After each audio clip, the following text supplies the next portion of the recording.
Hola a todos amigos, mi nombre es Denis Galanzovsky. Hoy vamos a analizar una situación muy preocupante que ocurrió en Ucrania, que ocurrió en Concha-Saspa, esa misma tan popular, y Ukrayinska Pravda revela de hecho todos los secretos de este conflicto. En Concha-Saspa hubo un conflicto entre el Grupo de Unidad de Reconocimiento y los militares de la unidad A405, donde incluso se usaron armas. Vamos a analizar esta situación ahora con el mayor detalle posible, porque esto se parece mucho a la utilización de las fuerzas de seguridad para asegurar ciertos intereses comerciales propios. Y esto, en mi opinión, es un precedente muy peligroso.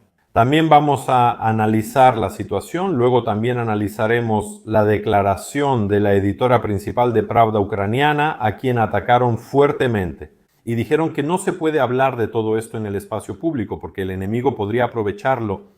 Si esto es verdad, lo vamos a averiguar ahora. Según fuentes de Unidad de Policía en Organismos de Derechos Humanos, Estado Mayor y Dirección de Inteligencia, la noche del 3 de diciembre, en el Sanatorio Chopten, esto ocurrió prácticamente ayer por la noche en ese lugar. En Concha-Saspa hubo un enfrentamiento entre la Dirección de Inteligencia y militares de la unidad A4005, la Dirección de Inteligencia ingresó al sanatorio, dañó la puerta y la cerca y disparó al aire y al suelo. Detuvieron a 10 militares de esta unidad militar, quienes, según las fuentes, resultaron heridos y después de eso se atrincheraron en el lugar. Cerca del territorio se encuentran empleados de la Policía Nacional, del Servicio de Seguridad Militar, el comandante militar del Consejo Regional de Kiev y representantes de la Administración Militar Regional de Kiev. Combatientes de la Dirección Principal de Inteligencia no los dejan entrar al territorio. A la situación se sumó una unidad de la Oficina Estatal de Investigaciones, que estaba confiscando bienes sancionados. Al lugar también llegó el subcomandante en jefe de las Fuerzas Armadas de Ucrania. La Dirección Principal de Inteligencia declaró que sus militares se encuentran en el sanatorio de manera legal. Según su información, el propietario del terreno firmó un contrato con la unidad de la Dirección Principal de Inteligencia durante la ley marcial y estos contratos no requieren aprobaciones adicionales de representantes de otras estructuras. La administración militar anuló los documentos y la Dirección Principal de Inteligencia dice que todos fueron entregados a la policía, al Servicio de Policía Militar y a la administración militar. Y cualquier divulgación de los lugares de despliegue de la SOBE crea un riesgo para el personal. Fuentes de la verdad ucraniana señalan que tras la invasión a gran escala, otra unidad militar rentó el sanatorio con autorización de la administración militar de Kiev, el mando de fuerzas terrestres y el director del lugar. Los edificios allí están sellados y no se utilizan.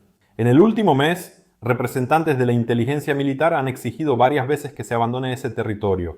Es decir, vemos que hay, digamos, un asentamiento de élite llamado Concha-Saspa, ahí hay un sanatorio y ahora, de hecho, por ese sanatorio ha comenzado una especie de, no sé, guerra interna con el uso de militares de la inteligencia y así sucesivamente. Después de que Ukrayinska Pravda publicó esta información ayer por la noche, de inmediato los comentaristas empezaron a escribir que esta información no se puede divulgar. Ahora los rusos saben sobre este hotel, ahora van a disparar misiles ahí y así sucesivamente. Y tenemos una respuesta de hecho sobre este incidente de la editora en jefe de Pravda ucraniana.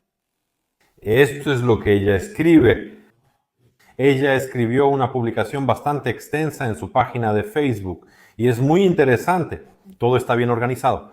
Entonces, yo, como editora en jefe de Pravda ucraniana, quiero explicar claramente nuestra posición respecto al material sobre el incidente en el sanatorio Chopten.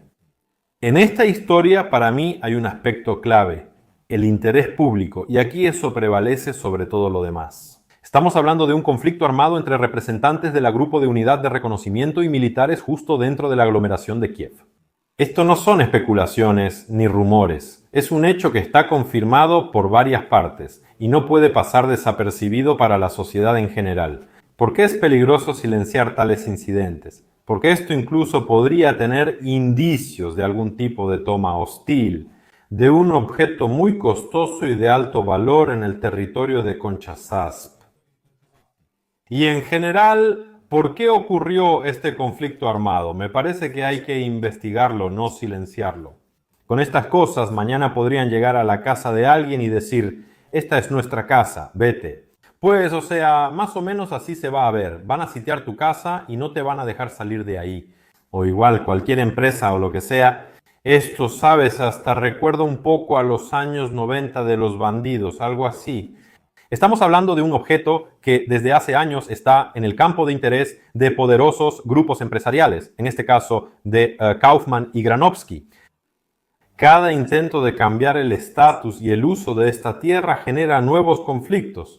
La sociedad debe saber por qué las fuerzas de seguridad participan en estas situaciones y quién decide iniciar esas operaciones.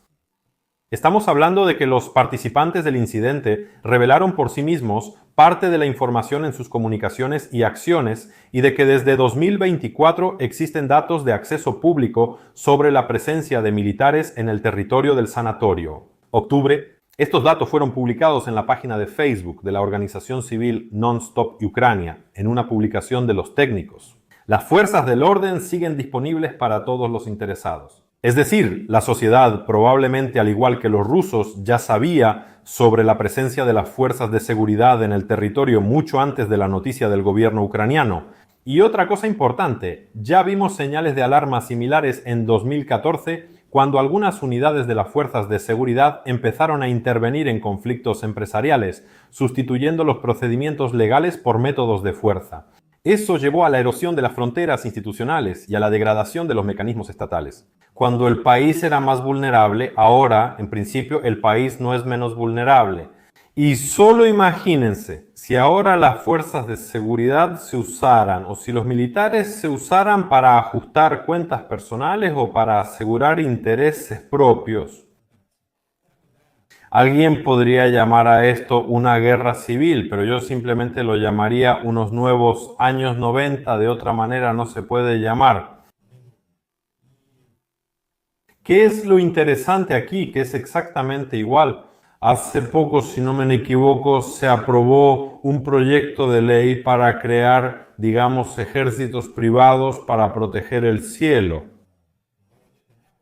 Voy a volver a ese proyecto de ley porque en su momento no le di mucha importancia. Eso fue hace semanas, pero ahora, en medio de esto, debemos revisarlo y analizar ese proyecto de ley en detalle. ¿Qué se propone realmente? Porque en general, por lo que recuerdo, ahí había información de que las empresas privadas podrían crear sus propias unidades de combate, que supuestamente tendrían que proteger el cielo de los Shaheds, por ejemplo, crear grupos móviles de fuego. Pero también se podrá utilizar de la misma manera diferentes equipos, armas y demás. Y en ese sentido, si miramos estos precedentes, ¿qué impedirá a estas grandes empresas, que muy a menudo pertenecen a algunos oligarcas, crear sus propias unidades de combate, unidades militares, pero no para defender el cielo ucraniano, sino, por ejemplo, para apoderarse de ciertos objetos que les resulten atractivos? Y sabrán que nadie les hará nada por eso. ¿Qué escribe luego la editora principal de Ukrayinska Pravda? No podemos permitir que se repita este escenario hoy, especialmente en tiempos de una guerra a gran escala, porque incidentes similares, si no se hacen públicos y no se cuestionan, llevan al país al caos absoluto. Y estamos hablando de otra cosa importante. Las unidades especiales de la Grupo de Unidad de Reconocimiento no pueden ejecutar una orden judicial en asuntos civiles sobre el alquiler de bienes. Esa es responsabilidad del Servicio de Ejecución y de la Policía, no de los representantes de la Grupo de Unidad de Reconocimiento. Lo que vimos contradice los procedimientos básicos de un Estado de Derecho, y es una cuestión fundamental que la sociedad debe discutir. Y de verdad, cuando hay una orden judicial, cuando algunos documentos han sido anulados y otros documentos han sido entregados a la Grupo de Unidad de Reconocimiento, eso no significa que la Grupo de Unidad de Reconocimiento o cualquier otra fuerza de seguridad pueda llegar y entrar al lugar. Si unos no se van de ahí, estos pueden dispararles, mantenerlos sitiados o tomarlos prisioneros. No tienen derecho a ni hacer eso y no tienen derecho a actuar así contra ciudadanos de Ucrania que en realidad no han hecho nada malo. Y esto es simplemente un asunto civil común, una disputa civil. O sea, no se puede usar la fuerza en disputas civiles.